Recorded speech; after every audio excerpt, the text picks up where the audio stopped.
Hello and welcome to another episode of Attacking Third, a CBS Sports Soccer podcast. I'm Sandra Herrera, lead NWSL writer for CBS Sports, joined today by my colleague and co-host Lisa Roman, NWSL analyst and broadcaster. On this episode, we're going to hit you all with some news and some notes around the NWSL. We're going to get you a midweek game preview, and we're introducing finally our mailbag segment. We're going to be answering your questions from our Apple Podcast 5-star review. But first, a quick reminder that you can watch NWSL full game extended highlights at youtube.com/attacking third. So subscribe to our YouTube page so that you don't miss a thing. And you can also follow us on Twitter at attacking third. We're going to get into things, but first, a quick plug, right, Lisa? Oh, yeah. The 2021 Fantasy Football Today Draftathon supporting St. Jude is on Wednesday, September 1st. Just as fantasy draft season is getting underway, tune into the 6-hour stream for nonstop fantasy advice. Starts at 6 o'clock Eastern and will go until midnight on Wednesday. The FFT experts will be joined by 30 industry friends to get you all prepared for your fantasy drafts while raising money for St. Jude. You can watch the entire stream on the Fantasy Football Today YouTube channel at youtube.com/fantasy football today. Sandra, do you play fantasy football?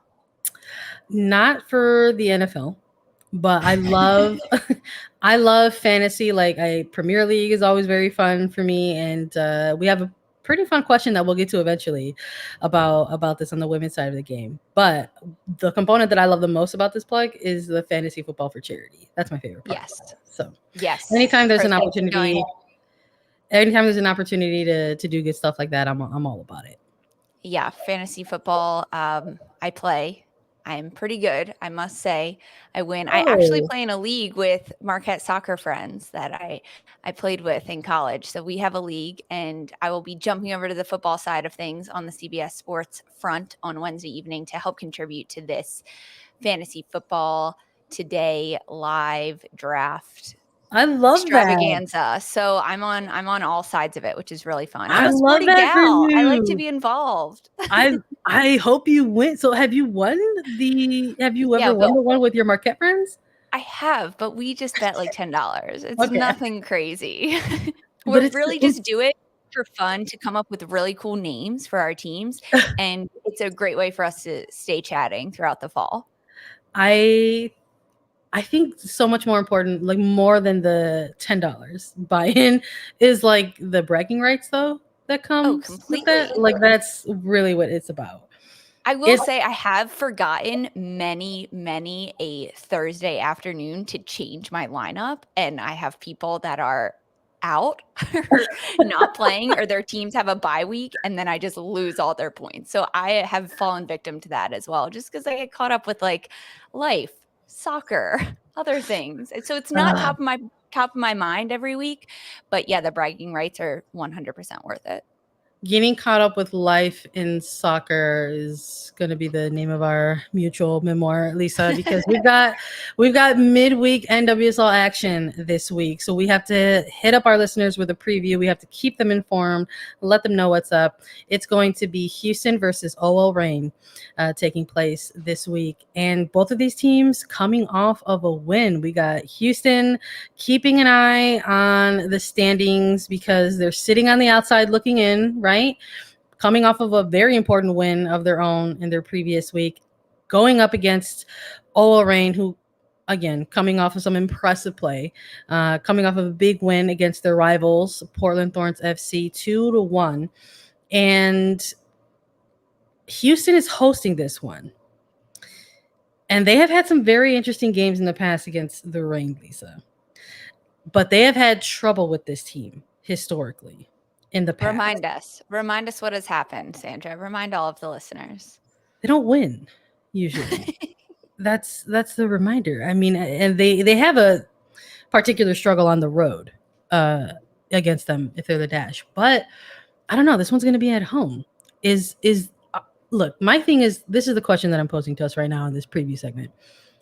Is this the game where Houston Dash kind of wreck all this momentum for OL Reign right now? Because I feel like the Reign are in the beginning stages, fine, and it's so crazy to phrase it like this because we're in the final stretch of the regular season, but it feels like they're in these very early stages of a strong playoff push, and every once in a while that gets wrecked in this league, and every once in a while that happens from a team that you least expect it to happen.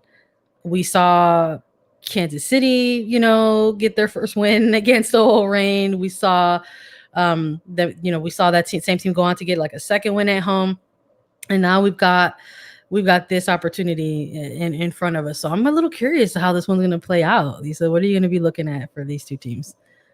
I agree. And when we take that trip down memory lane, 2-0 was the first first win Houston got over OL Reign back in early July.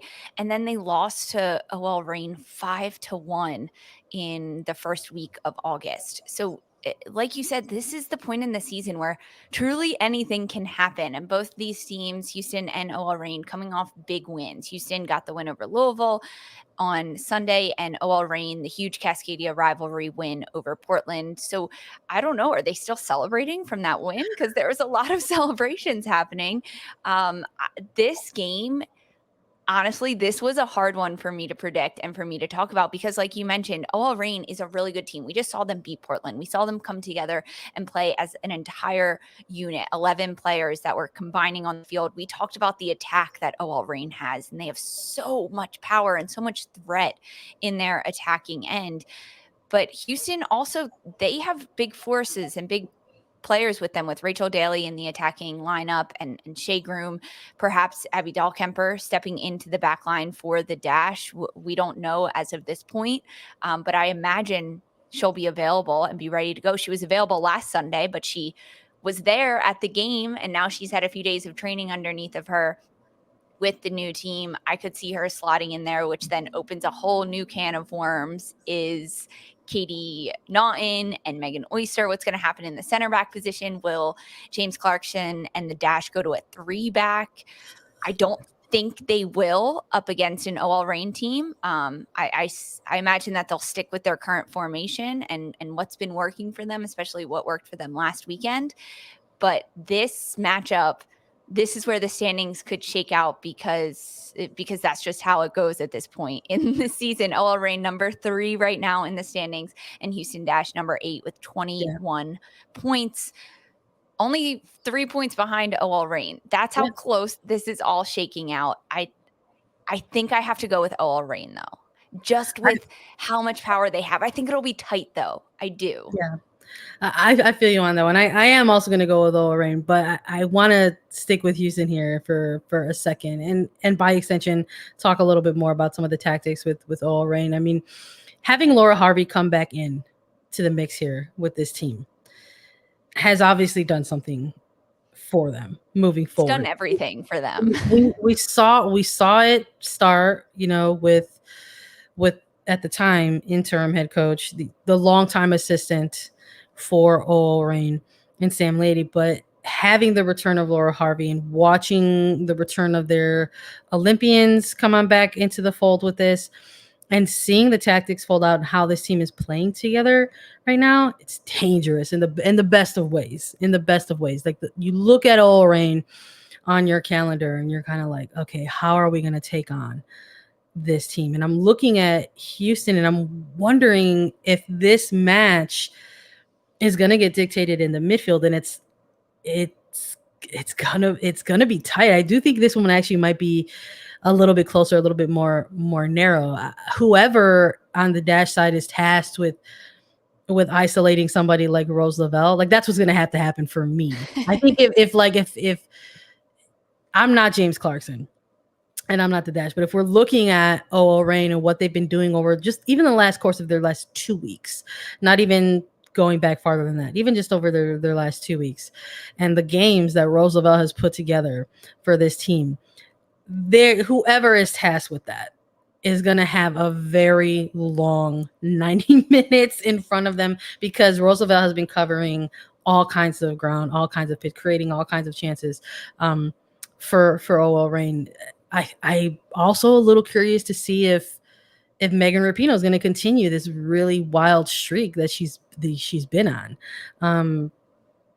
It's like, can a player have those type of like lights out performances week in and week out? Like, I don't know. Stay tuned. We'll see. But we're How gonna long see. can We're gonna she see. sustain that energy and that Yeah. effectiveness on the field before it becomes just a rhythm and she falls back into a cadence with the team where she's not leaps and bounds ahead of everyone scoring No, these crazy goals. absolutely. And it's so wild to think about, where I'm just like, oh well, maybe they can like get someone to isolate Lavelle, but then it's like, wait a minute, it's like you still got like Jess Fishlock, like you've still got Jennifer Morrows, and it's going to be a tall task. But Houston strikes me as the kind of team that sort of really wakes up for these types of games. They kind of have this kind of like weird like chip on your shoulder, kind of like embedded within their culture, where it's just kind of like, hey, everyone has doubted us, they've always doubted us. It was something that we still hear coming out from this team, even after they won the 2020 Challenge Cup. They either like, no, we're going to carry this, like this is still part of it. So we still hear that from their team captain and somebody like Rachel Daly or somebody like a Shea Groom. It's just like they still kind of carry that. So they're looking at this kind of match, I think maybe they do kind of still have that sort of underdog mentality, even though they are the home side in this one and they are hosting. There's probably, going off of the fact that people are probably going to be choosing against them. We're already saying that we think the Reign might take this one, right? So I wouldn't be surprised if it's a close match because of that. But, hot, humid, muggy place to play in Houston. We'll see if that comes into their favor and to plays into their advantage. But it's going to be a real exciting one for midweek action. I hope people tune in to watch. Sandra, do you have a scoreline for this prediction? Even though we both said OL Reign, I agree. I think it'll be really tight. And looking at the Houston defense and how they have to play against Rapinoe, Fishlock, Rose Lavelle. Do you have a scoreline? Yeah, I think it might be 1-0 in this one. Okay. Yeah, I think it might be. I think Jane Campbell's a really good goalkeeper. And I think if Houston's been doing any scouting, they have seen that this OL Reign team has been, credited with a couple penalties already, a few. And if you're going to have somebody put in that situation to try to stop a penalty, you want it to be Jane Campbell. So we'll see what happens. We'll see what happens. I agree with the 1-0. I don't want to go back on myself. I feel like it could be a tie, but then I think OL Reign will get one. I think they'll get one.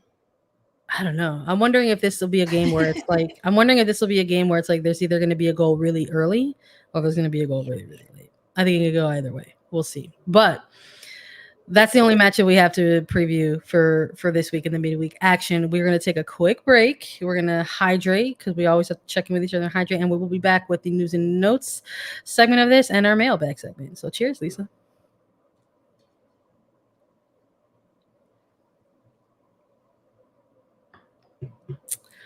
Breaking news, Lisa. How convenient that we got on this call.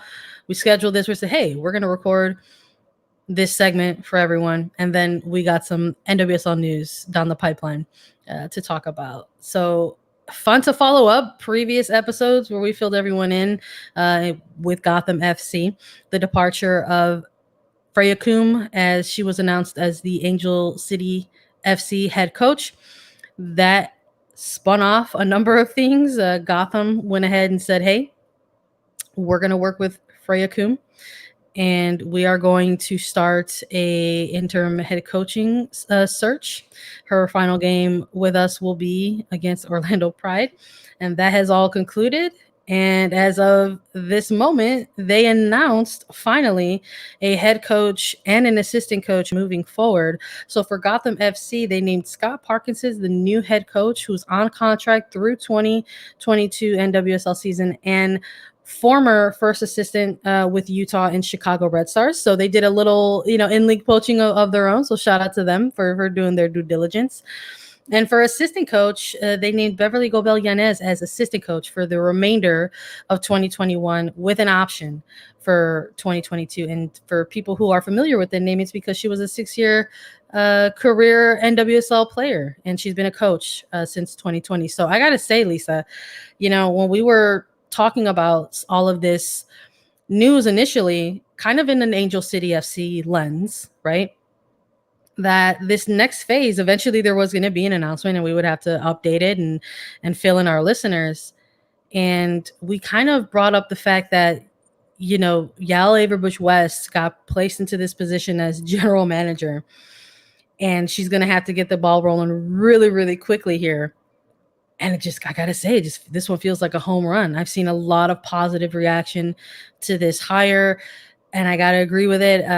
Local to Chicago, so have been able to cover Scott Parkinson pretty closely over the last couple of seasons with the Red Stars. Have only heard really good things about this coach out of the locker room.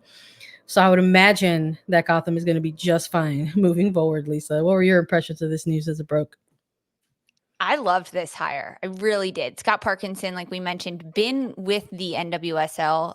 He's been in the United States coaching for about 12 years and in NWSL coaching since 2017. So he already knows the league. He already knows the players in the league. And now going to a team like Gotham FC, who is about to, like every other team in this league, go through 3 drafts, 2 expansion drafts with Angel City FC and San Diego, and then the 2022 draft. So he already has a leg up on a coach that would come in from an outside of the league because he knows the league.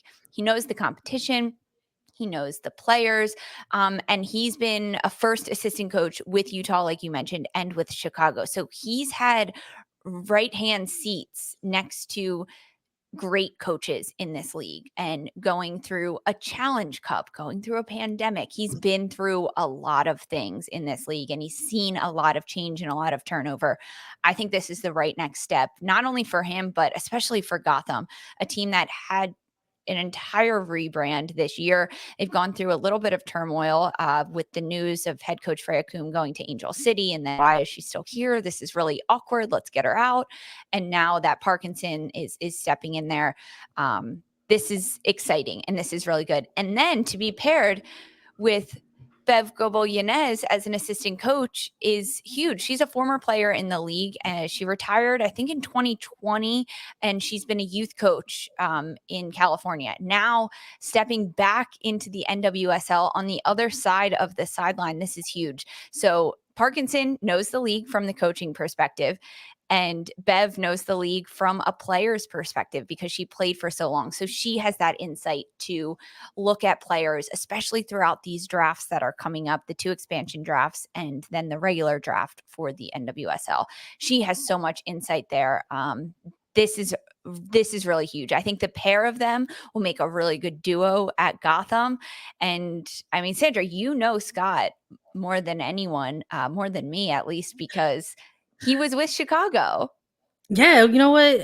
I remember when they made the announcement in Chicago for the arrival of Scott as the first assistant head coach, just kind of having a similar reaction to this news with Gotham, where just like, oh, that's a great hire. Like it just because just everything that you sort of hear on the ground through the pipeline around this particular coach at the time was nothing but positive things. And when your sources, let's say, are the players themselves, kind of going on record, quite frankly, people can look this up themselves, but talking about this particular coach and his ability to really kind of connect with players, and honestly praising his like tactical prowess as well.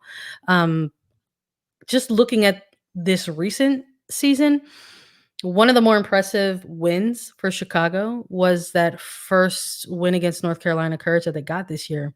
And it was a narrow 1-0 win. against the Paul Riley side that still at the time was still featuring that famed box midfield, and it was just a narrow 1-0 win. But what was so impressive about it was just sort of the game plan and how that was executed by the players on the pitch. And a lot of that was credited at the time to Scott Parkinson, because I believe at the time Rory Dames was out during that week. So all of the preparation leading up to that particular match was via Coach Scott. So we heard a lot about that. Rory Dames went on record with that in post game comments, saying that like this is Scott, this is Julian Stitch at the time, as they were the assistant coaches that were tasked with prepping the players for what they considered a pretty big game against a big team. And it was a lot of the narrative coming out of that game was how a lot of pundits were looking at it, and fans as well, saying like, wow, like this was a great game from Chicago. Look at how they limited the North Carolina Courage to one shot, on goal. It was like not heard of before for this team at the time, the Courage side. And people were just very impressed with the midfield play and how they were sort of counteracting that box midfield. And so it's not just that you're hearing things about this particular coach and that like, oh, like that's a good guy. And like players connect with him. And not only that, they want to play for this coach. And those are all great things. Of course, you want to have that in a head coach as they enter a season, mid-season, not even just mid-season, but like really final stretch of the season as a team is making a playoff push of their own and kind of coming into an unusual circumstance, right? Where all of a sudden a coach had to leave because they got an opportunity. So there's a lot of unusual circumstances happening here. So of course, you want to have a coach that's going to come in and be able to try to connect the players right away. You want to have like a good coach with a good personality, but you also want a coach who can coach. Like, let's just be real. Like, you want a coach who can coach and like game plan, iron out the tactics for the team. And a coach like Scott Parkinson checks off all those boxes for Gotham. And You especially need a coach that can coach, because he's stepping into Gotham in the tail end of this NWSL season. 8 matches left for Gotham and now under Scott Parkinson. So he needs to be able to walk right into that training facility and start coaching right away. He doesn't have a lot of leeway to make changes, get to know the players on a personal level. Like that will come with time and that will come in training. And because we've heard such great feedback from players about how good of a person he is and how well he connects with them, that'll happen automatically. He needs to focus on wins, getting 3 points week in and week out, because 8 games left in the season. It's not a lot of time. Yeah, we'll see. We'll see how that rolls out. I think if Gotham still stays relevant in this playoff picture, it's gonna the coaching decision is gonna be praised even more. So we'll be keeping an eye on this for sure moving forward. A little bit of a clarification too in a recent announcement with Abby Dahlkemper and her return to the league. The news was initially announced as a trade. So some reporting via the Athletic Steph Yang, in which she asked Houston head coach to clarify this is now being viewed as a loan and not a trade, that Dahlkemper's rights will actually, in fact, go back to the Courage at the end of this season. So some interesting developments there. I mean, we were looking at this like, oh, wow, like this is going to be a trade for Houston. But there was that little verbiage within the release, right, Lisa, where we were like, hold on a second. What does that mean exactly? All I have to say is, Sandra, thank goodness we do this a few times a week, because this is the only way we stay on top of the news and the updates, the clarifications from the news that we've once covered. Yeah, there was, when this initial report came out, there was talks of other developments and tactical performance enhancements that were being changed. And now it's going from a trade to a loan. So Dahlkemper will be back. Her rights will be back with North Carolina at the end of this season. TBD what else happens. Don't worry, we'll be here to cover it all for you as soon as more updates come out. We'll fill you in as they come, because we're learning as much as you guys are, and we're here to spread the word to you. It's a good thing that Attacking Third is on 3 times a week, so we'll be around to get updates. We didn't plan that, but we're so happy we did it for all of the news that's constantly changing. Clutch. We're coming through for everyone else, and quite frankly, ourselves. It was the right choice. It was the right move for us to do that. But it's so interesting. It's so funny to sort of have to talk about these updates, and we're like, yeah. While at the same time, this player has not played a minute yet for this team. So I think a lot of people will probably be keeping an eye on the game happening on Wednesday, even more so in light of this news update kind of coming out. But I'm really excited to move on to this next segment, Lisa. That's enough of news and notes for the league. I'm ready to get into our mailbag segment finally. Folks, we've been waiting to do this for a little while. We've got 3 questions that we'll be going over in this segment. In case this is your first time listening to us, we have been asking you all to head over to Apple Podcasts and leave us a 5-star review with a question. Because if you leave us a 5-star review with a question, we'll take a look at it and perhaps answer it on our mailbag segment of Attacking Third. So this is our first ever mailbag segment. So we're going to have more coming down the pipeline. And we'll take a look at some other questions because, again, thank you all so much for being so engaging. A lot of you all actually went ahead and left us a lot of great questions. So we're selecting a few of them now, and then we'll answer a few more later on down the line. So if you don't hear yours answered on this first segment, don't worry. It's going to get answered somewhere along the line, I promise you. Okay, so let's take a look at these, Lisa. We got some fun ones. We're doing one that is revolved around Lyon and Barca. It's from Huchola. So I'm just gonna like emphasize that Hutchola. I'm sorry if I mispronounced that, but when my eyes saw that, that's how I said it. I'm like, it looks like Huchola. That's how I want to say it. But here's the question. It says, "Hey guys, love the show and thanks for doing it so well. I saw a great match between Lyon and Barca, and it was tremendous, filled with dynamicism and quality. Easily better than Olympic and NWSL matches this year. Why so much better? Better passing, dribbling, play, and shots throughout." So I love that the actual question within this is why so much better. I love it's just like why? Why is it so much better? But I wanted us to take a look at this question primarily because we're coming off of that WICC tournament, Lisa. So it's still kind of fresh in our minds, and clearly it's still fresh in a lot of our listeners' perception as well. But that was something that we heard coming out of this WICC tournament, where in the lead up to this, when we were previewing this tournament, when we were talking to players on the European side of the ball coming into the States, we talked a lot about that, how this was maybe perhaps going to be an opportunity for some audiences as well, that they were going to get a chance to see some soccer that maybe they were not used to seeing.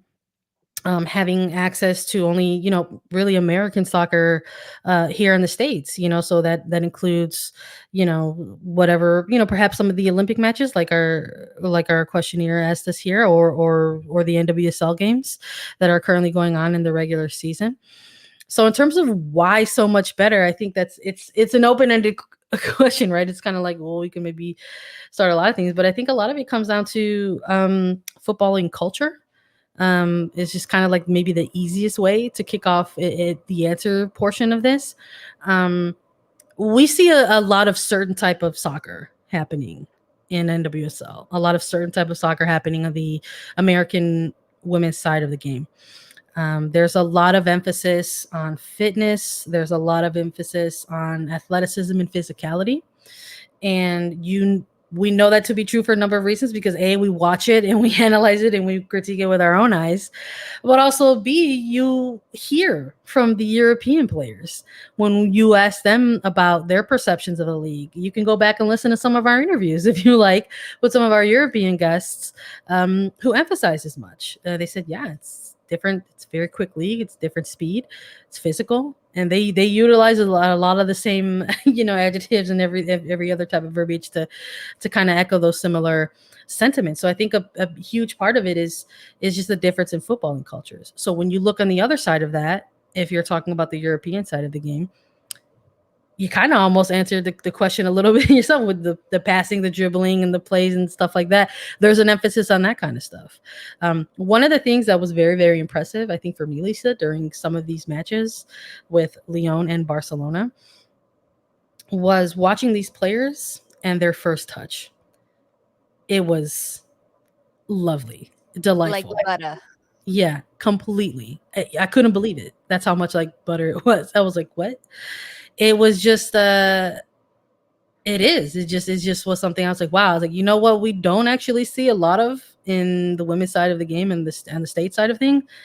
Our first touches like that, and we just don't. We just don't. That's not a criticism. That's just us stating a fact, and we don't see that very often. There are very few players who have it and are able to do it, and that is, I think, for that reason, when we see it happening from somebody, whether it's somebody like a I don't know, like a Tobin Heath or somebody like a Kristen Press. Like I'm just naming like the few players that you can think of very quickly, right?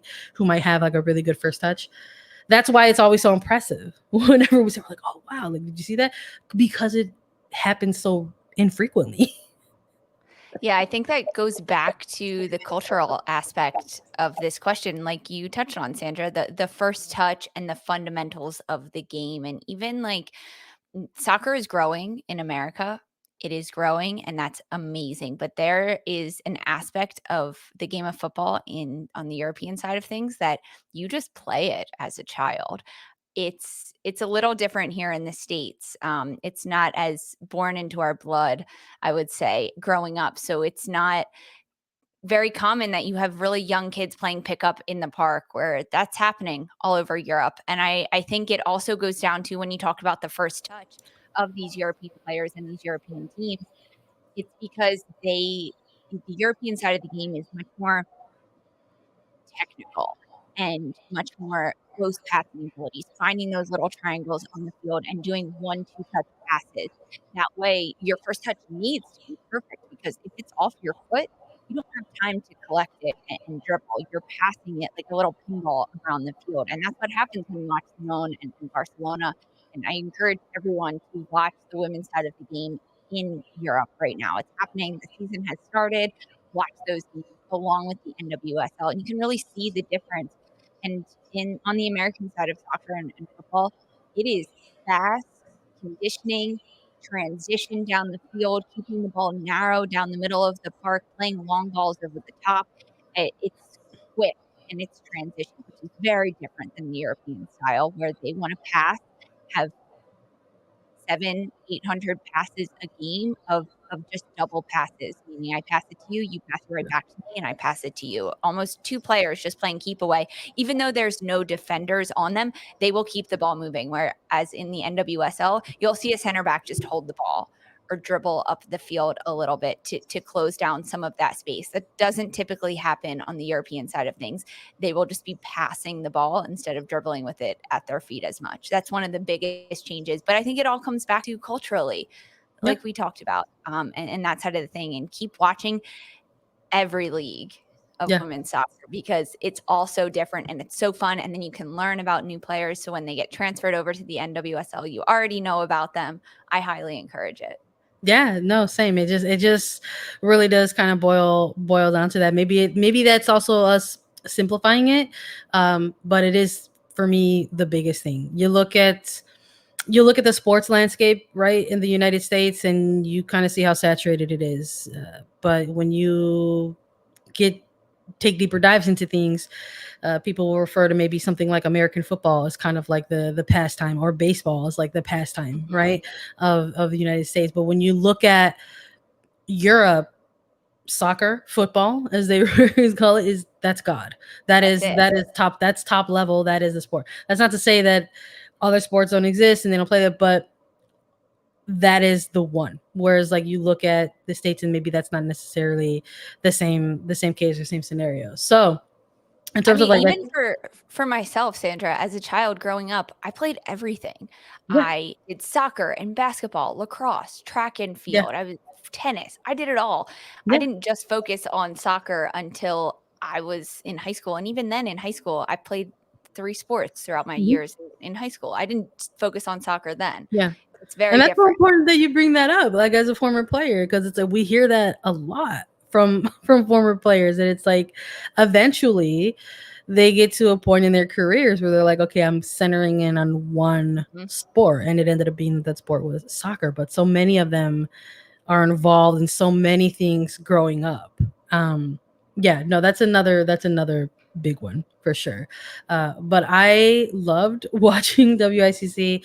I love that we were able to talk to so many players around and during the Women's Cup, on the PSG side of the ball and the Bayern Munich side of the ball. It was like really delightful to sort of get the perspectives on that as well. So I would encourage our listeners, if they want a deeper dive of answers of that, to take a look and listen back to some of those interviews and some of those player segments that we did, because we asked the players about that specifically, and they also shared their opinions about it as well. So take a look at that if you get a chance. We have a second question that we're going to take. It's from Whoops Fan, WHOOPSFAN. I'm going to say whoops, even though maybe you mean it as hoops, but they said, thanks for the great NWSL news. I know how often this podcast comes out. That must be a lot of work. Thanks for the love. We appreciate it. Their question is, do you know if Lindsay Horan is still going to Lyon next year? So I think the best way to answer this is to take a step back for like a second, maybe Lisa, to just sort of maybe fill listeners in if they weren't aware or weren't too sure. Right during the offseason for Portland, it was pretty active and pretty busy. They made a huge trade for somebody like Crystal Dunn to come into the fold for their team. And within that, there's also the announcements of, contracts or extensions or renegotiations and stuff like that.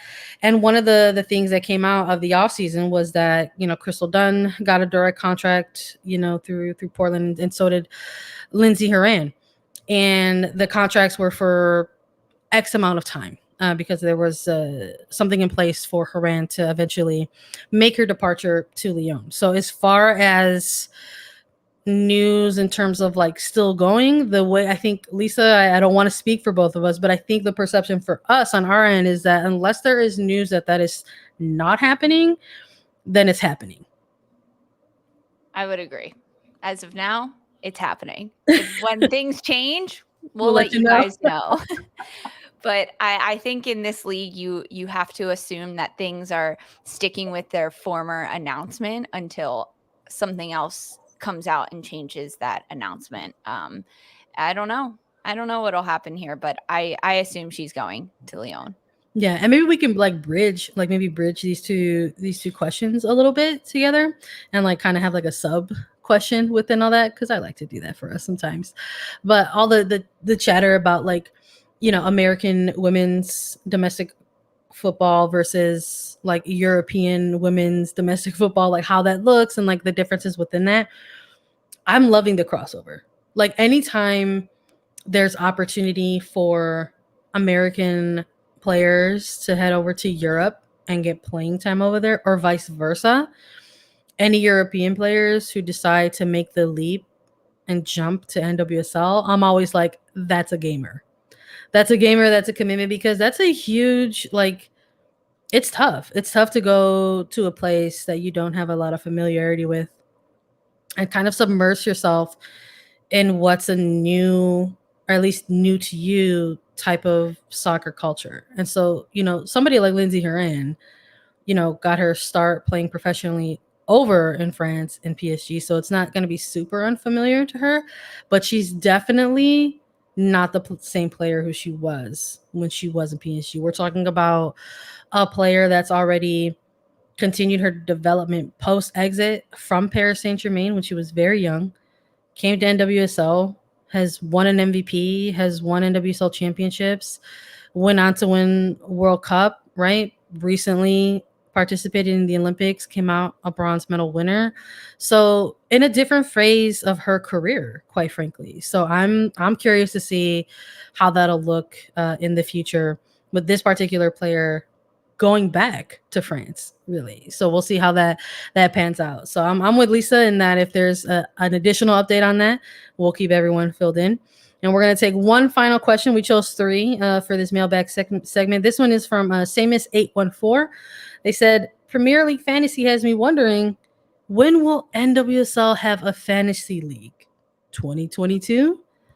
I don't know. It's so funny because you know what, Lisa, we started the top of this podcast with a fantasy football plug, and I love that we're essentially going to close it out with an NWSL fantasy league plug. I don't know. I think there's a lot I think it would be easy for maybe like if folks want to start doing their own like type of like NWSL fantasy amongst like friends, but in terms of there being like a high level market of fantasy league, I don't know, like who's going to be the one to bring that forward and make that happen. I do know in the past there have been like attempts to make that happen, and people have participated in the past with like certain outlets or websites that was dedicated to an NWSL fantasy league. But those things are tough to keep up. Running sites and things like that takes a lot of manpower, like a lot of willpower, a lot of labor, and finances are involved, I'm sure. So it's tough to kind of keep that stuff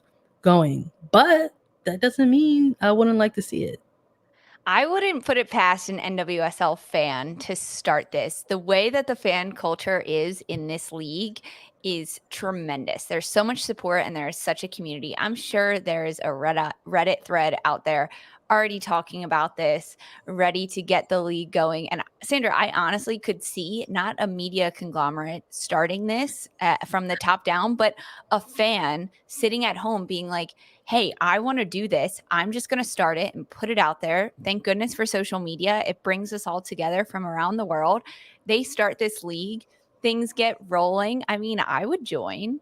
Maybe Yeah. not this year, but I would join for sure. Invite us. If If you start a something league out there, invite if us. We'll something be gets there. rolled if something gets rolled out for 2022, like I think you and I should Oh, like participate for sure. But yeah. I don't know. We'll see. We'll have to, again, this is one of those things that we'll have to wait and see kind of thing. And if it happens, I will definitely announce it for sure. Sandra, if there's a competition involved, I'm in and I'm going to try to beat you.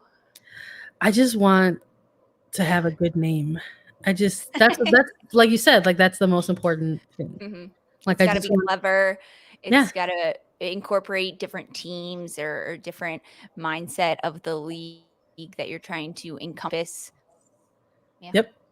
One time when I participated in like a Premier League like fantasy football, I think I chose like Glitter Shampoo FC. I had a lot of fun with that. It was good. I did all right. You better So trademark that, copyright it. I'm doing it now, right here on Attacking Third. I'm putting it on record right now, folks. This concludes our mailbag segment. I loved the questions. I hope you'll continue to ask us some. I just want to give you a reminder that the way to do that is to leave us a 5-star review on Apple Podcasts with a question, so that we could take a look at it and include it in a future mailbag segment. I'm going to miss everyone. Lisa, I'm going to just really quickly say that I'm going to take some long overdue time off. I've been working with all this stuff for a while, and it hit me one day where I said, wow, I haven't had some time off in like 2 years, and I should maybe try to do that for myself. So that's going to happen, but I will be back. I'm not going to be leaving everyone for long, but we've got some fun stuff in the works for you. Lisa is going to hold it down as always, We'll running miss and checking you, but third. I'll be here. I'm gonna miss you guys too. We've got some special things in the works, so check back in with the episodes. I want to thank you all for listening. We're on Apple Podcast, Spotify, Stitcher, anywhere you listen to your podcast show. Again, leave us a 5-star review on Apple Podcasts with a question, and we'll answer it. We're also available as videos, so subscribe to us on YouTube for episodes and extended NWSL highlights. Visit youtube.com/attacking third, and we will be back Friday with midweek NWSL recap and a weekend preview of the matches with guest Lori Lindsay. We know how much you enjoy the feedback from her, so she will be the special guest that we've got coming on in place of my absence. I'm going to be sad without you guys, but I'll be back. For Sandra Herrera and Lisa Roman, this was Attacking Third.